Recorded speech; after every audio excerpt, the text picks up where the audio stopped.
Барлықтарыңа сәлем. Бүгін біз Binance приложениесі жайлы сөйлесеміз. Жалпы бұл крипто биржа, белгілі бір криптовалюталарды сатып алып, бағасы өскен кезде сатып жіберуге болады, яғни инвестиция. Ал егер де сендер трейдингпен айналысамын десеңдер, яғни бағаның құлауынан да өсуінен ақша табамын десеңдер, сендерге Binance фьючерсі керек болады. Енді біріншіден бізде міне ортасында сделки деген кнопка бар. Соны басатын болсақ, біз белгілі бір криптовалютаны сатып аламыз. Кез келген атын жазасыңдар да купить басып сатып аласыңдар. Өткен жолы біз біздің телеграм каналда айтқан болатынбыз, міне Ape USDT дейтін криптовалютаны давайте сатып алайық деп, одан кейін оның бағасы нормально өсті 2 есе. То есть сендерге $100 сатып алсаңдар, уже $200 сатып жіберуге болатын еді. 1-2 күннің ішінде. Мысалы үшін, бұл сделки, тек қана сатып аласың және сатасың. Ал бағаның құлауының өсуінен де брокерден ақша алып табам десеңдер, уже сендерге фьючерсі керек болады. Мұнда мысалы үшін BTC USDT, яғни биткоин. Осы жерде кредитный плечо дейтін понятие бар. Міне тұр ол 30x. Бұл дегеніміз немене? Мысалы үшін мен $10 жоғары кетеді деп сделка ашсам, кредитный плечо 30x пен, яғни $10 30-ға көбейтіледі, $300. То есть сделкаға $300 қатысады. Сейчас на примере объясню. Мысалы үшін бізге TradingView деген сайт керек, өте ыңғайлы сайт, анализ жасайын десеңдер мұнда. Так, к примеру, биткоин біз сатып аламыз, жоғары кетеді деп сделка аштық, ешқандай кредитный плечосыз. Міне, баға егер де 20% өссе, мысалы үшін біз $100 мен сделка аштық. Егер де 20% өсетін болса, біз $20 үстінен пайда табамыз. Яғни біздің прибыль 20%. Ал егер де кредитный плечо 5x, 10x қоятын болсақ, бұл жерде табыс уже көбірек болады.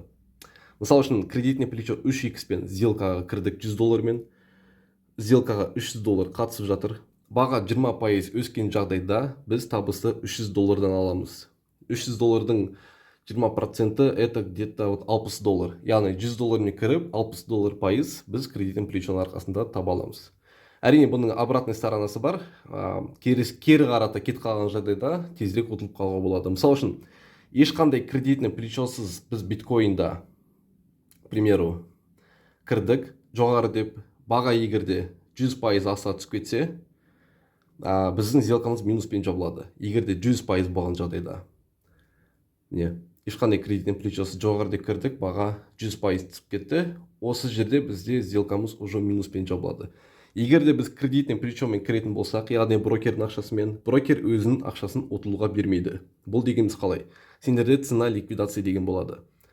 Кредитный плечо 3x пен кіретін болсақ, бізде уже 100% емес, біздің минус болады уже 33%, яғни 3-ке бөлеміз. Осы жерге түскен кезде біздің сделкамыз уже минуспен жабылып қояды. Өйткені брокер өзінің ақшасын ұтылуға бермейді. То есть сначала сенің ақшаң ұтылады, потом брокердің ақшасы. Но оған жетпейді. Сол, яғни неғұрлым кредитный плечо үлкен, соғұрлым риск көбірек. Дегенмен, соответственно, пайда да көбірек. Мысалы үшін мен биткоин USDT 30x пен кредитный плечо сделка ашып қойдым. $20 біздің счетымызда бар. Давайте тағы да бір мысал, любой криптовалютаны айтайық. Так, пусть это будет Solana, мысалы үшін Solana USDT. Біз мысалы үшін кредитный плечо 1x болатын болса, мысал ретінде мен өзімнің сумманың 5%-ын ашайын. Точнее 5%-ын аша алмаймын даже. Көрдіңдер ме, аша алмаймын. Өйткені менде ақша жетпейді. Себебі Solanaның бағасы $90, бір Solana, ал менің счетымда $20 бар. Сол үшін маған кредитный плечо керек болады. Мен кредитный плечо 5x қоямын. И осы кезде менің суммамның 90%-ы как раз бір Solanаны шығарады екен. Кредитный плечоның арқасында. Так что осылай достар, кредитный плечоны біз көбінесе қолданамыз, чтобы көбірек ақша табу үшін. Бірақ слишком үлкен кредитный плечо қолдану болмайды. 50x это уже слишком рисково. 2% баға кері қарай кетіп қалса, уже минус болып қалады. Сол, тағы не бар бізде? Біздің телеграм каналда осылай біз обсуждать етіп отырамыз, түрлі возможностьтар. Мысалы үшін мне Cielo USDT 3x long деп айтқан болатынмын. Инстаграмда ақылдастық еще.